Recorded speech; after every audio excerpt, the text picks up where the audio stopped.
Well, I was commenting to that. We have a very self-deprecating nature. You're not gonna find anybody who's really wants, and then that goes back to the bro thing. As bros, we're always kind of have our guard up and our chests puffed out. Mm-hmm. And when you're competing in something to be the stupidest and the silliest and the cheapest and the brokest, you're not out there in your $60,000 truck or with your crazy built HK at the range or whatever Mm-hmm. it is. Yeah. You're trying to be the shittiest, and so you're laughing. You're not trying to be the. It's fun, and it becomes readily apparent when people don't get it. But for the most part, we can always like educate, and people appreciate being able to let their guard down for once, especially as like a dude in like a very macho sector of dudeness. Yeah. Yeah. Hey, what do you guys do for the cars that do break down? We just get them out. I mean, the people that come out know how to handle themselves, and Mhm. the ones that don't, there's so many people that want to help. It's never been an issue. One of our basic tenets is stewardship and leaving it better than we found it. And we knew that had to be a foundation of what we do out here. So that's where the philanthropy and the Sons of Smoky came up with Mhm. our nonprofit for removing abandoned vehicles and trash and boats and you would be amazed what people leave out in the middle of nowhere. You guys have been to shooting pits. Imagine shooting pits, Yeah. but they're just not full of holes yet. I mean, there is so much trash out there. Yeah. Yeah. Um, and so that's like our goal is always just if we can laser focus on this, it's gonna number one, make sure that people don't leave cars out there. Mhm. And number two, we don't get people who are assholes who like to leave cars out here. Can I cuss on this podcast? Oh, of Hell yeah. course. Okay. Speak freely, Uh, brother. and then also we're gonna do good things, which is what I want my legacy to be. Because after I'm dead and gone, that people may have forgotten Gambler 500 whiskey or our stupid event, but at the end of the day, if there's a coalition of people who really believe in preserving public lands for shooting sports, sportsmen, hunters, bird watchers, motorsports, all those things, Yeah. then I'm happy. Yeah, what tripped me out, I went to do some wildland firefighting stuff over the summer, and I was down in what is it, Lapine, Yeah. and when I was walking through like the backcountry, all the shit that I saw where like I was like, people do this just on public land. Like I didn't realize how drastic it was because I've always grown up in Portland, always been in Portland. Like I really haven't taken full advantage of living in the Northwest, other than like snowboarding. You know what I mean? There's a lot of people listening right now that are saying that Portland is like people are dumping a lot of cars in Portland. Uh, Yeah. that's a whole nother different kind of trash. I'm not a I don't know, a city person, so that's not my passion. And there are a lot of people who are passionate about cleaning up Portland, and I hope they do. But I'm I passionate about public lands and Central Oregon, so that's what I'm gonna focus on. hell yeah, brother. Cause like I didn't I guess what I'm saying is I wasn't necessarily like in Portland always by choice. And like so the beauty of like the gambler to me is like I drive a 97 Lincoln Town car, like, Cool. and everyone knows me for it. And it's like it's got war stories. It's sitting outside on a couple flats. And I'm like, dude, I'm thinking about it. I'm like, I need to put some like beefed up tires on this and just take it out to the fucking gambler or something and let Oh, it you're, live. yeah, you're what do you got? It's a Panther body. That is one of the most popular gambler cars. I mean, because it's a Lincoln Town car, but it's also the a Crown Vic, Yeah. look your Marauder or all the other Panther bodies out there. Those are bulletproof, awesome rigs. Yeah, you'll be in good company out at the gambler in that. Yeah. And I guess it's like I always thought like I really bought into like the idea of like when I get there, when I get enough money, I'll do this, and that was like my mind state. And so the beauty of this is it kind of throws all that out the window. It's like, no, take adventure, take for like don't take for granted what you have. And it's right down the street from you. But It's yeah, you know, yeah, you don't need a Forerunner or a Tacoma or a Jeep. Ugh. Um, to go off road and enjoy the outdoors. I owned a Jeep, I can say that. It was Okay, okay, cool. terrible. Yeah, Uh, I but was gonna but say an FJ. You don't need an FJ either. an FJ Cruiser. Yeah, my friend Nick has Well, one. because He I own four FJ. I have an FJ 40 and this FJ 60, FJ 62, and oh FJ shit, 80.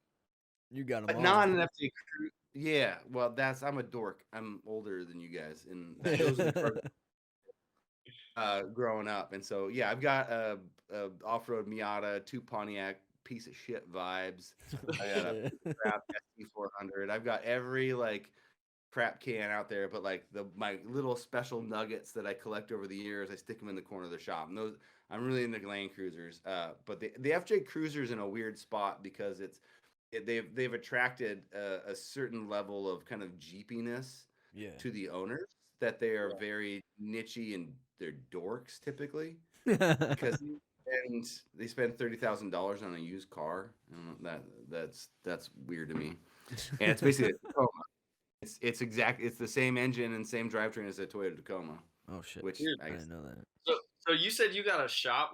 How big is your shop? Because like we'll touch on you doing Jay Leno and stuff, and I really want to double back and really get an idea of all that the Sons of Smokey are doing and how people can get in on that. You know, we'll surely post links and stuff like that, but to give you the ability to really speak on it. But I want to know, what is your warehouse like when you say your shop? I think like a warehouse of the most beater cars ever.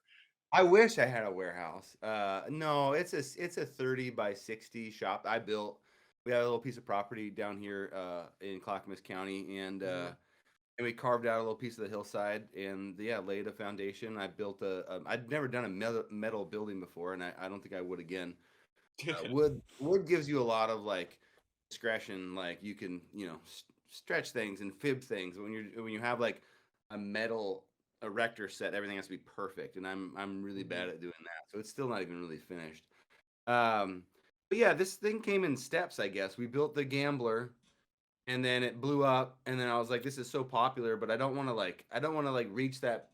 I don't want to be doing the math on how much money I can charge people to then get the amount of people I want, but make as much money as I can. I was like, I want to keep this threshold really low. So we've always kept the threshold, the barrier to entry, like $40 and whatever car you want. So we give you a Burning Man Wasteland Weekend level experience for a tenth. Like it costs $400 to go to Burning Man. I was like, dude, that's Wow. silly because Yeah. what you're getting out of this is the people that you're there with, right? Like the Mhm. experience you're having with other people. How are you charging other people to hang out with other people? Like that's, but you're Yeah. attracting the kind of the weird drug-addled like crazies from I don't know, southern, All over. Yeah. all over. I won't. I love the state of California, so I won't say California, but there's a lot of people there. Yeah. And so we kept that barrier to entry low. And so I said, well, wait, okay, we're going to attract a bunch of attention, a bunch of people. We're going to make it so this is like the Costco method of fun, right? Like just volume, right? Get as many Fuck people in there as possible. And then I'm going to take all that attention and I'm going to leverage that attention with manufacturers and sponsors. And so I can say I have 8,000 people here and I have 40,000 people that participate nationally. And they're like, wow, dude, that's crazy. That's really cool. Here's some that. money. And then so that's how I sell out basically, so I don't have to do that to everybody that comes. So keep it cheap, keep it fun. You don't even have to pay me any money at all to come out and pick up trash and drive all around on the public roads. It's just if you want to come into the festival thing that costs a bunch of money and like $30,000 to insure every year. Yeah. Hey, dude, that's crazy. So, who, how did like the first beginnings of sponsorship happen? And before we go into that route, I just want to know because you had mentioned that you got it together with your bros and were like, hey, this is what we got to do. So, like, how did the tenets get laid out? Like, did everybody come to the like round table and put their minds together? Or was this really like you just going on the merits of Yeah. what's in Those assholes wouldn't have spent any time doing anything. They were happy just to show up and have fun, and content with that. So, uh, yeah, there wasn't any. It was always a dictatorship, but like in a fun way. Like we always kept it fair. we won. It used to be kind of a race, and so Fuck we that. won year 2. We published all the waypoints. We won year 2, and then year 2 was when I said, "Well, I can't win my own race again. That's not very fun." So I quit my team and my buddy Chuck, who we'll come back to because him and I started another thing called Hoopty Cross, which is a racing series. Okay. That's huge now. And so I quit his team and just went straight to a organizational kind of dragging people out of the woods, like if their car was broke down, roll on that side of things. And then the next year is when it blew up, and we tried to keep it as true as we could. But to be honest, with 60 people where we were year 3 to 2,000, 4,000 to 8,000 people, it's not the same thing. It's not even remotely close to the same thing as it used to be. So we've had to adapt and change rules and kind of make it about just keep it fun and follow the direction of the way that people wanted it to go. And it's so far it's worked out.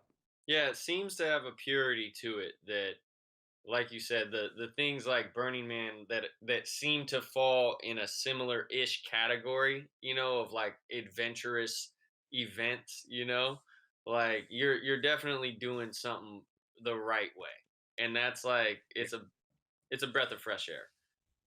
But I'll tell you one thing though, like, for anybody who's listening who wants to be an entrepreneur and start their own business, and for the record, this is like my 7th business. We Yeah. can all guess where like the rest of them went, which was failures. Failures. Um, is just be adaptable and listen to your customer, I guess. And so like and learn from your mistakes too, I guess. If Mm. if you're gonna go out, I had a failed real estate company and development company, and shit, I'm just shuttering our app company down right now because it didn't really work. Mhm. um and uh and so yeah, and then just focus on what's successful, and that's always been kind of gambler and fun, and being open and cool. So So I'm such a hippie. I gotta know. Do you think that success comes from the spirit of something, like and the enthusiasm behind it, or more like structure and oh, people are looking at this, like this is what's popular, and kind of catering or pandering to that? I sorry, I got caught on the fact that I really appreciate that you're a hippie filming your podcast from your gun box. Yeah. Uh, I'm not a good anything. Let me just say that. I'm not a good Italian. I don't like cheese that much. Like, there's a lot of shit that I'm just like middle of the road at, but I'm really good at finding cool people. no, I'm a registered Democrat. But I mean, I was buying my Colt Python is how we met. So yeah, Yeah. I'm a gun toting, elk slaying, hot rod driving, Democrat. Yeah. But I I don't under- like. But no one's got more criticism for the Democratic Party than I do. I've been told I'm either a leftist or a libertarian. yeah. Well, honestly, I think you just think you're a Tate. You're a Tate Morgan. You know what I Right. mean?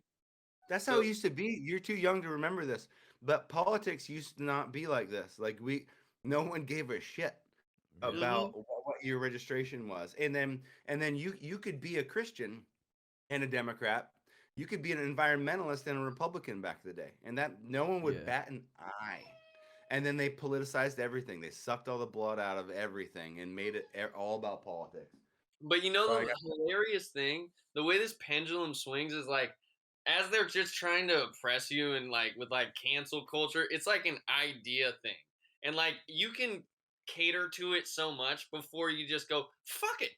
Like, dude, none of that matters to me. Like, Yeah. how can I walk on eggshells and be myself?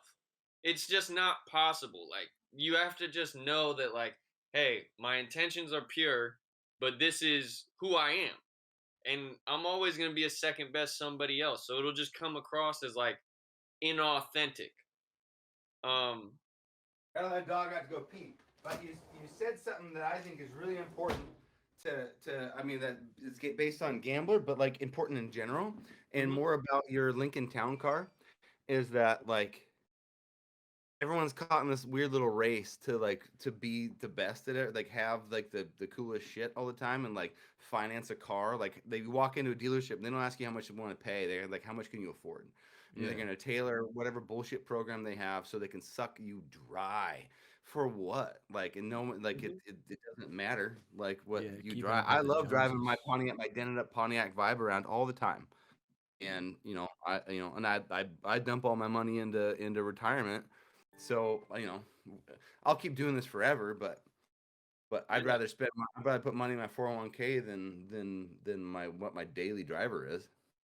Yeah, Zach, hold up. Say something. I heard Oh, you. You I were was about just saying it's like keeping up with the Joneses type shit that he was talking about, where it's like people Oh. go And you'll and do never some win. more. You're Yeah, always second place. exactly. Always somebody with a more expensive Lambo or whatever it is. Better job, better house. But you know, like there's soul in it. Like why I have this Lincoln and I will never in my life give up on this Lincoln. My best friend, Paul Miller, rest in peace. I got this Lincoln from his family. And that's like my best friend and my brother, right? And I drove around like and this Lincoln is the car of this if this car could talk, it has many lives, you know? And this car survived Molotov cocktails. It survived all kinds of things in street life, you know. And this is like his car, and it's got soul. And like I've always said, I'm gonna buy this. Like I'm gonna be the first person to pull up with all like wood floors in my Lincoln. Just hard. I'm gonna put hardwood floors in my Lincoln. And I'm pimping it out for him. And so like for years, as Zach, like when I would drive through the like parking lot at school, my shit would be like bouncing on the smallest. Like my suspension was jacked, and I'm like What damn near are we talking scraping. I about? got Dayton's that are like chipping You on it. have Dayton's on it. You got wires. Yes, sir. 20-inch Oh, Dayton's, oh no shit! I need to see this. bro. Hold on. Let me see if I can find a picture of it. I got spokes on my Miata. Dude, I need to see that. See, Tate, this is what I'm saying. You wind up just bumping into people by osmosis of dopeness, you know? And then That's the name. It's gotta be the name of your next album. hell yeah. That's But great. that's really what it is, you know? Osmosis of dopeness. Hey, take it and run with it. Use it like I never even told you, you know? Like just No. All right, I found my Miata on spokes. There it is. Hey. They're McCools though. They're not Dayton's.